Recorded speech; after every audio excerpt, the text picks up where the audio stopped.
There is no one size fits all when it comes to digital campaigning. As much as I would have wanted it to be easy to just put out one campaign that would reach everyone across Europe many times over, the truth is that that's just not the case. Campaigns need to be optimized, they need to be tailored for really specific audiences, and that can be, based on age, based on gender, especially based on location, and especially what we found in our research, very much based on the values that people hold, their worldviews, and many other factors.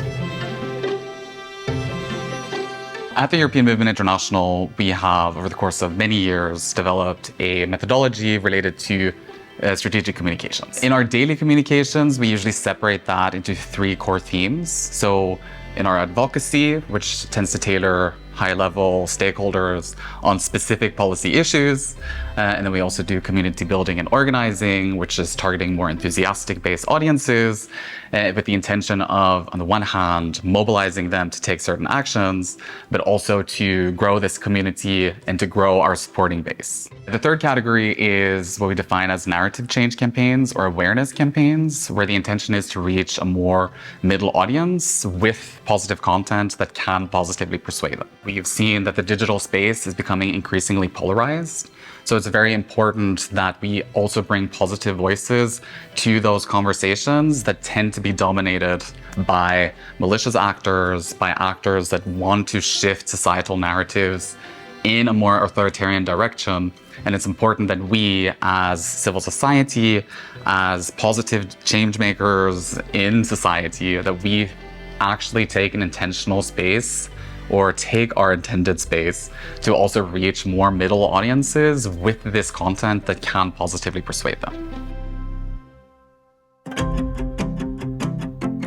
As the European Movement International, we represent a broad segment of society, ranging from national offices all across Europe to also sectoral interests ranging from trade unions, employer organizations, cultural organizations, educational institutions, and youth organization and environmentalists. So a really broad segment of society. And so for us, the unifying factor is the democratic space, is the positive integration of the European Union and the deepening of that. And of course, the engagement of citizens in a positive way and in a deeper way in the decision-making processes. So for us, when we do our campaigning, it's also important to make sure that more people actually join into the conversations about the futures that they also want to have within the context of Europe. So far, we talked about audiences, and I mentioned enthusiastic base audiences and also middle audiences or more moderate audiences. And the truth is that there are many different ways of defining different types of audiences, and I'm sure that many of you already have many definitions of this already. Understanding different types of audiences and how to reach them is a complicated task, and it's actually the biggest task often for a communicator to overcome because it requires a lot of input, a lot of knowledge, and a lot of data essentially on different attitudes and how people feel about different issues and where you can kind of place them on a spectrum. In order to then be able to optimize those digital campaigns or campaigns in general towards specific audiences. So to help us define this better, we take some inspiration from the European Parliament's Directorate General for Communication that developed 4 core segments or 4 core audiences. So they define all of Europe, obviously also within every country, in 4 categories. So the EU enthusiast, the EU moderate, the EU ambivalent, and the EU skeptic. So where this is really relevant for us as well isn't just the degree of positivity towards the EU, but rather also that our research has shown that there's a direct correlation between pro-EU attitudes to also have pro-democratic attitudes. And similarly, EU skeptics also tend to be more authoritarian. So this is obviously not a black and white picture. It's more complicated and nuanced than that. But statistically, this is a reality, and it also helps us find the space to optimize our campaigns towards different types of audiences, also more in the middle. So obviously you can apply this to any other type of issue that you're working on, but we just happen to work on more E-related issues. we're working especially to bring more of them into the fold and become more enthusiastic, not just about the EU, but also about all of the good stuff that we're working on, be it democracy, be it sustainability, be it equality, you name it, all the good stuff. Ultimately, the aim of this work is not only for us to build our own capacity, but also the capacities of other civil society actors, of other positive actors in society, and enable them to not only reach new audiences, but also reach new audiences more effectively in a way that can positively persuade them, which ultimately will have a way more positive effect on society at large. Over many years, our work has centered around building a catalog of attitudinal data, understanding what people feel and how they think about the most important issues of our time, and also be able to optimize digital content and campaign content towards different types of audiences. And I think the challenge often is that civil society especially is really good at tailoring content for their enthusiastic-based audience. But not necessarily as good at tailoring content for more middle audiences with the intention of spreading positive narratives about the work that they do, but also to bring more people into the conversations that they want to have. Okay, so that brings us to the question. So how do you actually reach beyond the base? And there is a lot of strategy behind this. And as we know from before, there is no one size fits all when it comes to digital campaigning, even if we really would want to, and especially those of us who often have limited resources to do this type of campaigning. So how do you do this? There are several tips and tricks that we can share and that we often share. Today I'll touch base on a few of them that I think are really important for people to consider, especially if they're trying to reach beyond the base. So the first trick that I would want to share, or the first tip I would want to share, relates to one of those things that I feel that I've done several times, that I feel is very common in civil society, and that is when we develop campaigns, we use the visuals of demonstrations. I've used it, I know several other friends of mine and colleagues of mine have used it to showcase the support. Like, look at all these people, they're supporting this issue and they're taking to the street, so you should join them too.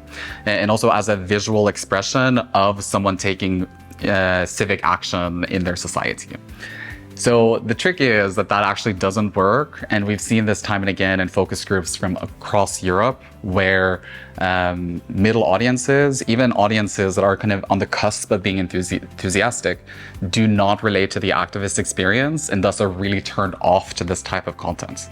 So just showcasing that, so a visual of a demonstration in your digital content actually tends to have the opposite effects of bringing people into the conversations that you want to be having.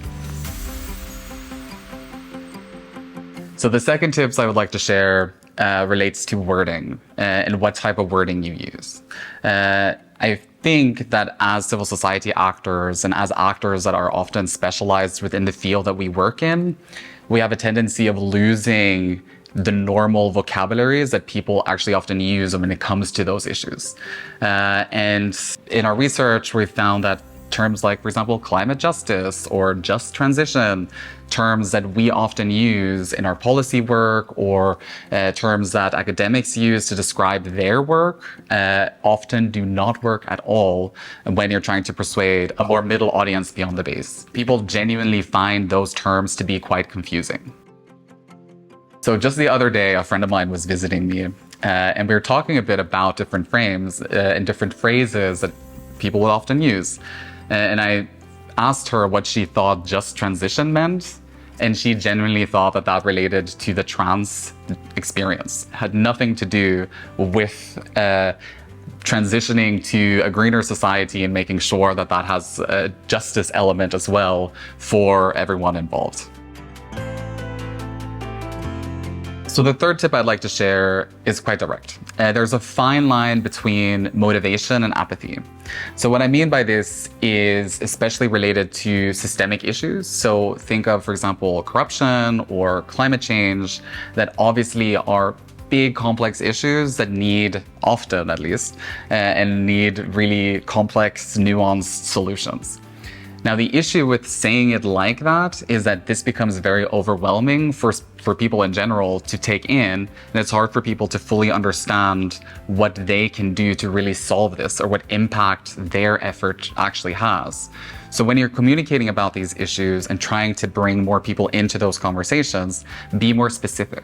Talk about the specific corruption event or the specific corrupt politician or whoever, and then mobilize action against that specifically. That's how you bring more people into the conversation.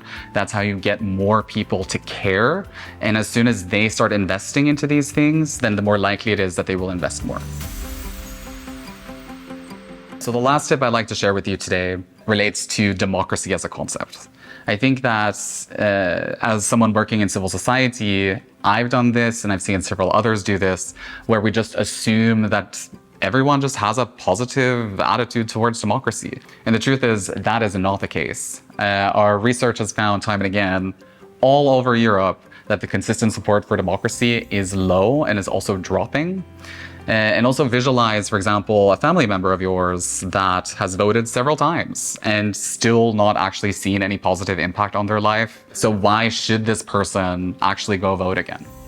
So why are we telling this person to vote?